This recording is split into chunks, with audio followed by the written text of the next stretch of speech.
বাদাম ফাটেছি, মামা বাদাম এনেছে।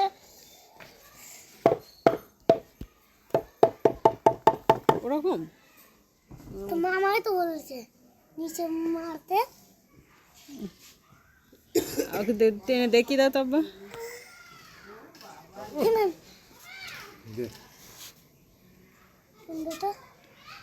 অর্ধেকটা ফাটিয়ে আর পারছে না। ওয়াও,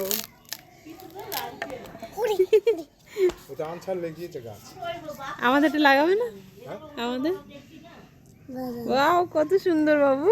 শিমুল গাছের মতো নাকি গাছ হয়েছে। দেখিনি, আমি যাইনি কাকার ওখানে, খেয়াল করিনি। কেমন বাবু? বিশাল। খেজুরের মতো।